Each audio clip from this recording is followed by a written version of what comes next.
Crypto currency ಈ ಒಂದು ಪದ ಎಲ್ಲೆಲ್ಲೂ ಕೇಳ್ತಾನೇ ಇರ್ತೀವಿ ಅಲ್ವಾ? ನ್ಯೂಸ್ನಲ್ಲಿ, ನಮ್ಮ ಫ್ರೆಂಡ್ಸ್ ಹತ್ರ, ಸೋಷಿಯಲ್ ಮೀಡಿಯಾದಲ್ಲಿ ಎಲ್ಲಾ ಕಡೆ ಇದ್ರದ್ದೇ ಮಾತು. ಆದ್ರೆ ನಿಜವಾಗ್ಲೂ ಇದು ಏನು, ಇದು ಹೇಗೆ ಕೆಲ್ಸ ಮಾಡುತ್ತೆ ಅಂತ ಎಂದಾದ್ರೂ ಯೋಚಿಸಿದಿರಾ? ಬನ್ನಿ, ಈ ಡಿಜಿಟಲ್ ಹಣದ ಜಗತ್ತಿನ ರಹಸ್ಯವನ್ನ ನಮ್ಮ ಈ ವಿಶ್ಲೇಷಣೆಯಲ್ಲಿ ಒಟ್ಟಿಗೆ ಸೇರಿ ಅರ್ಥ ಮಾಡ್ಕೊಳ್ಳೋಣ. ಮೊದಲು ಈ ಸಂಖ್ಯೆ ನೋಡಿ, $2.76 ಟ್ರಿಲಿಯನ್. ಅಬ್ಬಾ, ಇದು ಕ್ರಿಪ್ಟೋಕರೆನ್ಸಿ ಮಾರುಕಟ್ಟೆ ಇವತ್ತಿನ ಒಟ್ಟು ಮೌಲ್ಯ. ಅಂದ್ರೆ ಇದು ಯಾವುದೋ ಒಂದು ಚಿಕ್ಕ ಟೆಕ್ ಟ್ರೆಂಡ್ ಅಲ್ಲ, ಇದು ಇಡೀ ಜಗತ್ತಿನ ಆರ್ಥಿಕತೆಯ ಮೇಲೆ ಪ್ರಭಾವ ಬೀರುತ್ತಿರುವ ಒಂದು ದೊಡ್ಡ ಶಕ್ತಿ. ಹಾಗಾದ್ರೆ ನಮ್ಮ ಮುಂದಿರೋ ದೊಡ್ಡ ಪ್ರಶ್ನೆ ಏನು ಅಂದ್ರೆ, ಕೈಯಲ್ಲಿ ಹಿಡಿಯಕ್ಕಾಗದ, ಯಾವುದೇ ಸರ್ಕಾರ ಅಥವಾ ಬ್ಯಾಂಕ್ನ ಕಂಟ್ರೋಲ್ ಇಲ್ಲದ ಈ ಡಿಜಿಟಲ್ ದುಡ್ಡಿಗೆ ಇಷ್ಟೊಂದು ಬೆಲೆ ಎಲ್ಲಿಂದ ಬಂತು? ಇದು ಇಷ್ಟು ದೊಡ್ಡ ಮಟ್ಟಕ್ಕೆ ಬೆಳೆಯೋಕೆ ಹೇಗೆ ಸಾಧ್ಯವಾಯಿತು? ಈ ಪ್ರಶ್ನೆಗೆ ಉತ್ತರ ಹುಡುಕೋದೆ ನಮ್ಮ ಇವತ್ತಿನ ಪಯಣ. ಸರಿ, ಹಾಗಾದ್ರೆ ಬನ್ನಿ ಇದ್ರ ಮೂಲಕ್ಕೆ ಹೋಗಿ ನೋಡೋಣ. ಈ ಕ್ರಿಪ್ಟೋಕರೆನ್ಸಿ ಅಂದ್ರೆ ಏನು ಅಂತ ಮೊದಲು ಸರಿಯಾಗಿ ತಿಳಿದುಕೊಳ್ಳೋಣ. ಸರಳವಾಗಿ ಹೇಳ್ಬೇಕು ಅಂದ್ರೆ, ಕ್ರಿಪ್ಟೋಕರೆನ್ಸಿ ಅನ್ನೋದೊಂದು ಡಿಜಿಟಲ್ ಅಥವಾ ವರ್ಚುವಲ್ ದುಡ್ಡು ಅಷ್ಟೇ.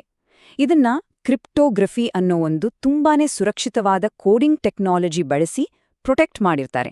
ನಡೆಯೋ ಪ್ರತಿಯೊಂದು ಟ್ರಾನ್ಸಾಕ್ಷನ್ ಅನ್ನು ಬ್ಲಾಕ್ಚೈನ್ ಅನ್ನೋ ಒಂದು ಪಬ್ಲಿಕ್ ಡಿಜಿಟಲ್ ಲೆಜರಲ್ಲಿ ರೆಕಾರ್ಡ್ ಮಾಡಲಾಗುತ್ತೆ. ನೋಡಿ, ನಮ್ಮ ಮಾಮೂಲಿ ದುಡ್ಡಿಗೂ ಕ್ರಿಪ್ಟೋಗೂ ಇರೋ 3 ಮುಖ್ಯ ವ್ಯತ್ಯಾಸಗಳೇ ಇವು. ಒಂದನೇದು, ಚಿನ್ನದ ಹಾಗೆ ಇದಕ್ಕೆಂತ ಒಂದು ಆಂತರಿಕ ಮೌಲ್ಯ ಇಲ್ಲ. ಎರಡನೇದು, ರೂಪಾಯಿ ನೋಟಿನ ಥರ ಇದನ್ನ ಕೈಲಿ ಹಿಡಿಯಕ್ಕಾಗಲ್ಲ, ಇದು ಪೂರ್ತಿ ಡಿಜಿಟಲ್. ಮತ್ತು ಮೂರನೇದು, ಇದು ತುಂಬಾ ಮುಖ್ಯವಾದದ್ದು, ಇದರ ಸಪ್ಲೈಯನ್ನ ಯಾವುದೇ ರಿಸರ್ವ್ ಬ್ಯಾಂಕು ಕಂಟ್ರೋಲ್ ಮಾಡೋದಿಲ್ಲ. ಸರಿ, ಯಾವುದೇ ಬ್ಯಾಂಕ್ ಇಲ್ಲ, ಸರ್ಕಾರ ಇಲ್ಲ, ಅಂದ್ರೆ ಯಾವುದೇ ಬಾಸ್ ಇಲ್ದೆ ಈ ಸಿಸ್ಟಮ್ ಹೇಗೆ ತಾನೇ ಕೆಲಸ ಮಾಡುತ್ತೆ? ಇದಕ್ಕೆ ಉತ್ತರ ಒಂದೇ, ಬ್ಲಾಕ್ಚೈನ್. ಕ್ರಿಪ್ಟೋಕರೆನ್ಸಿಯ ಅಡಿಪಾಯವೇ ಈ ಟೆಕ್ನಾಲಜಿ. ಇದನ್ನ ಒಂದು ಕಥೆ ಥರ ಅರ್ಥ ಮಾಡ್ಕೊಳ್ಳೋಣ. ಯಾರಾದ್ರೂ ಹಣ ಕಳಿಸ್ತ್ರು ಅನ್ಕೊಳ್ಳಿ. ಆ ಟ್ರಾನ್ಸಾಕ್ಷನ್ ರಿಕ್ವೆಸ್ಟ್ ಪ್ರಪಂಚದಾದ್ಯಂತ ಇರೋ ಸಾವಿರಾರು ಕಂಪ್ಯೂಟರ್ಗಳ ಒಂದು ನೆಟ್ವರ್ಕ್ಗೆ ಹೋಗುತ್ತೆ. ಈ ಎಲ್ಲಾ ಕಂಪ್ಯೂಟರ್ಗಳು ಒಟ್ಟಿಗೆ ಸೇರಿ ಆ ಟ್ರಾನ್ಸಾಕ್ಷನ್ ಸರಿ ಇದೆಯಾ ಇಲ್ವಾ ಅಂತ ಚೆಕ್ ಮಾಡಿ ಓಕೆ ಮಾಡುತ್ತವೆ. ಒಮ್ಮೆ ಓಕೆ ಆದ್ಮೇಲೆ ಆ ಟ್ರಾನ್ಸಾಕ್ಷನ್ ಅನ್ನ ಒಂದು ಹೊಸ ಬ್ಲಾಕ್ಗೆ ಸೇರಿಸಲಾಗುತ್ತೆ. ಆ ಹೊಸ ಬ್ಲಾಕ್ ಹಳೆ ಬ್ಲಾಕ್ಗಳ ಚೈನ್ಗೆ ಪರ್ಮನೆಂಟ್ ಆಗಿ ಸೇರ್ಕೊಳ್ಳುತ್ತೆ. ಇದನ್ನೇ ಬ್ಲಾಕ್ ಚೈನ್ ಅಂತ ಕರೆಯೋದು. ಹಾಗಾದ್ರೆ ಈ ಟೆಕ್ನಾಲಜಿಯ ಮ್ಯಾಜಿಕ್ ಏನು ಗೊತ್ತಾ? ಎಲ್ಲವೂ ಓಪನ್, ಟ್ರಾನ್ಸ್ಪರೆಂಟ್. ಪ್ರತಿಯೊಂದು ವಹಿವಾಟುನೂ ಯಾರು ಬೇಕಾದ್ರೂ ನೋಡ್ಬೋದು, ಟ್ರ್ಯಾಕ್ ಮಾಡ್ಬೋದು. ಮತ್ತು ಒಂದು ಬಾರಿ ರೆಕಾರ್ಡ್ ಆದ್ಮೇಲೆ ಅದನ್ನ ಯಾರಿಂದಲೂ ಬದಲಾಯಿಸೋಕೆ ಅಥವಾ ಡಿಲೀಟ್ ಮಾಡೋಕೆ ಆಗಲ್ಲ. ಇದ್ರಿಂದ ಮಧ್ಯವರ್ತಿಗಳ ಅವಶ್ಯಕತೆ ಕಡಿಮೆಯಾಗಿ ಬಿಸ್ನೆಸ್ ಪ್ರಾಸೆಸ್ ಅಗ್ಗ ಮತ್ತು ವೇಗ ಆಗುತ್ತೆ. ಕ್ರಿಪ್ಟೋ ಅಂತ ತಕ್ಷಣ ನಮ್ಗೆಲ್ಲ ಮೊದಲು ನೆನ್ಪಾಗೋದೇ ಬಿಟ್ಕಾಯಿನ್ ಅಲ್ವಾ? ಆದ್ರೆ ಅದು ಕಥೆಯ ಶುರುವಾತೂ ಅಷ್ಟೇ. ಅದರ ಆಚೆಗೆ ಸಾವಿರಾರು ತರಹದ ಡಿಜಿಟಲ್ ಕರೆನ್ಸಿಗಳ ಒಂದು ದೊಡ್ಡ ಪ್ರಪಂಚವೇ ಇದೆ. ನಿಜವಾಗ್ಲೂ ನಂಬೋಕೆ ಕಷ್ಟ ಆಗ್ಬೋದು, ಆದ್ರೆ ಇವತ್ತು ಮಾರುಕಟ್ಟೆಯಲ್ಲಿ 25,000ಕ್ಕೂ ಹೆಚ್ಚು ಬಗೆಯ ಕ್ರಿಪ್ಟೋಕರೆನ್ಸಿಗಳಿವೆ. ಯೋಚನೆ ಮಾಡಿ, ಈ ಜಗತ್ತು ಎಷ್ಟು ವೇಗವಾಗಿ ದೊಡ್ಡದಾಗ್ತಿದೆ ಅಂತ. ಬಿಟ್ಕಾಯಿನ್ ಬಿಟ್ಟು ಉಳಿದ ಸಾವಿರಾರು ಕರೆನ್ಸಿಗಳನ್ನ ಸಾಮಾನ್ಯವಾಗಿ ಆಲ್ಟ್ ಕಾಯಿನ್ಗಳು ಅಂತ ಕರೀತಾರೆ, ಅಂದ್ರೆ ಆಲ್ಟರ್ನೇಟಿವ್ ಕಾಯಿನ್ಗಳು. ಇದರಲ್ಲಿ ಕೆಲವು ಎಥೇರಿಯಂ ತರ ಹೊಸ ಹೊಸ ಸಾಧ್ಯತೆಗಳನ್ನೇ ತೆರೆದಿಟ್ಟಿವೆ. ಅದರ ಸ್ಮಾರ್ಟ್ ಕಾಂಟ್ರಾಕ್ಟ್ಗಳಂತೂ ಕೋಡಿನಲ್ಲಿ ಬರದ ಆಟೋಮ್ಯಾಟಿಕ್ ಅಗ್ರಿಮೆಂಟುಗಳು. ಇನ್ನು ಡೋಜ್ ಕಾಯಿನ್ ಅಂತಹ ಕೆಲವು ಕಾಯಿನ್ಗಳು ಒಂದು ಇಂಟರ್ನೆಟ್ ಜೋಕಿಂದ ಹುಟ್ಟಿಕೊಂಡಿದ್ದು ಅಂದ್ರ ನಂಬ್ತೀರಾ? ಯಾವುದೇ ಪವರ್ಫುಲ್ ಟೆಕ್ನಾಲಜಿ ತರ ಕ್ರಿಪ್ಟೋ ಕೂಡ ಒಂದು ನಾಣ್ಯದ 2 ಮುಖಗಳಿದ್ದ ಹಾಗೆ.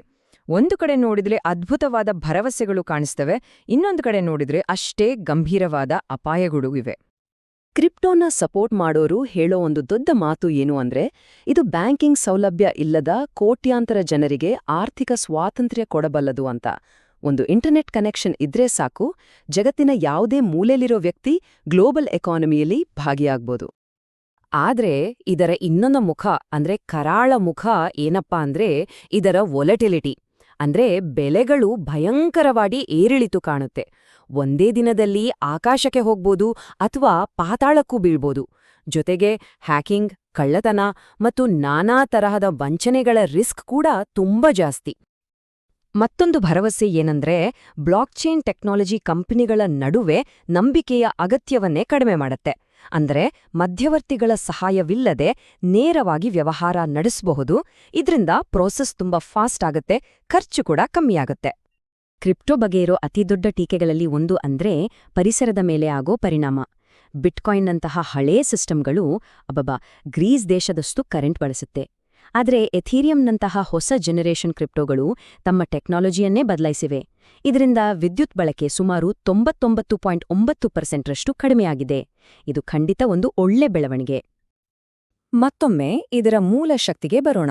ವಿಕೇಂದ್ರೀಕರಣ ಅಂದ್ರೆ ಡಿಸೆಂಟ್ರಲೈಸೇಷನ್. ಯಾರೊಬ್ಬರ ಕಂಟ್ರೋಲ್ನಲ್ಲೂ ಇಲ್ದೇ ಇರೋದು. ಯಾವುದೇ ಒಬ್ಬ ವ್ಯಕ್ತಿ, ಒಂದು ಕಂಪನಿ ಅಥವಾ ಒಂದು ಸರ್ಕಾರದಿಂದ ಕಂಟ್ರೋಲ್ ಆಗದ ಒಂದು ಟ್ರಾನ್ಸ್ಪರೆಂಟ್ ಸಿಸ್ಟಮ್. ಇದು ಅಧಿಕಾರವನ್ನ ಹಂಚೋ ಒಂದು ರೆವಲ್ಯೂಷನರಿ ಐಡಿಯಾ. ಆದ್ರೆ ಇದೇ ಫೀಚರ್ ಕೆಲವೊಮ್ಮೆ ಮಿಸ್ಯೂಸ್ ಕೂಡ ಆಗತ್ತೆ. ಮನಿ ಲಾಂಡ್ರಿಂಗ್, ಭಯೋತ್ಪಾದನೆಗೆ ಫಂಡಿಂಗ್ ಮತ್ತು ಇತರ ಇಲ್ಲೀಗಲ್ ಚಟುವಟಿಕೆಗಳಿಗೆ ಕ್ರಿಪ್ಟೋವನ್ನು ಬಳಸಲಾಗ್ತಿದೆ ಅನ್ನೋ ಗಂಭೀರ ಆರೋಪಗಳೂ ಇವೆ.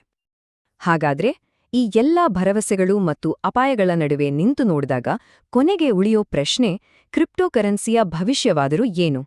ಇದುವೇ ಇವತ್ತಿನ $1 ಟ್ರಿಲಿಯನ್ ಪ್ರಶ್ನೆ. ಹೂಡಿಕೆ ಪ್ರಪಂಚದ ಲೆಜೆಂಡ್ ವಾರೆನ್ ಬಫೆಟ್ ಅವರಂತವರು ಏನಂತಾರೆ ಗೊತ್ತಾ? ಇದು ಬರೀ ಒಂದು ಮರೀಚಿಕೆ ಅಂತಾರೆ. ಅಂದ್ರೆ ಇದಕ್ಕೆ ನಿಜವಾದ ಬೆಲೆ ಇಲ್ಲ, ಇದು ಬರೀ ಒಂದು ಭ್ರಮೆ ಅಷ್ಟೇ ಅನ್ನೋದು ಅವರ ವಾದ. ಆದ್ರೆ ಇದಕ್ಕೆ ತದ್ವಿರುದ್ಧವಾಗಿ ರಾಜರ್ ವೇರ್ ಅವರಂತಹ ಕ್ರಿಪ್ಟೋನ ಶುರುಮಾಡಿದವರಲ್ಲಿ ಒಬ್ರು ಇದನ್ನ ಬೇರೇದೇ ರೀತಿ ನೋಡಿದ್ರು. ಅವರ ಪ್ರಕಾರ ಇದು ಹಣವನ್ನು ಸರ್ಕಾರದ ಕಂಟ್ರೋಲ್ನಿಂದ ಫ್ರೀ ಮಾಡುವ ಒಂದು ತಾಂತ್ರಿಕ ಕ್ರಾಂತಿ. ಹಾಗಾದ್ರೆ ಕೊನೆಗೆ ಉಳಿಯೋ ಪ್ರಶ್ನೆ ಇದೆ, ಕ್ರಿಪ್ಟೋಕರೆನ್ಸಿ ಇದು ನಮ್ಮ ಆರ್ಥಿಕ ಭವಿಷ್ಯವನ್ನೇ ಬದಲಿಸೋ ಒಂದು ಕ್ರಾಂತಿಕಾರಿ ತಂತ್ರಜ್ಞಾನನ ಅಥವಾ ಯಾವುದೇ ಕ್ಷಣದಲ್ಲಿ ಪಟ್ಟಂತ ಒಡೆದೋಗ್ಬೋದಾದ ಒಂದು ದೊಡ್ಡ ಆರ್ಥಿಕ ಬಬುಲ್ಲಾ? ಈ ಪ್ರಶ್ನೆ ಬಗ್ಗೆ ಯೋಚಿಸ್ತಾ ಈ ವಿಶ್ಲೇಷಣೆಯನ್ನ ಇಲ್ಲಿಗೆ ಮುಗಿಸೋಣ.